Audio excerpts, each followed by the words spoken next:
How to change time on Fitbit. Hi everyone, I'm here to assist you today. Without any delay, let's jump right in.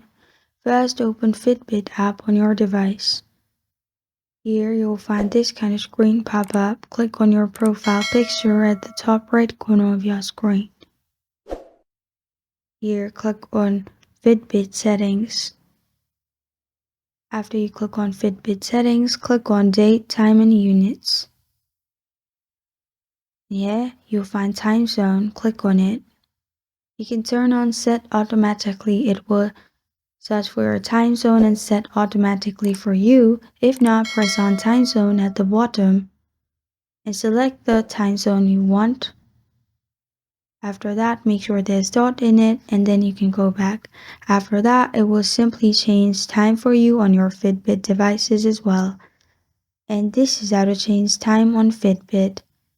Thank you for joining me today. If this video helps you out, please leave a like and subscribe for more. Got a question or want to suggest a topic? Comment below. Thank you for watching.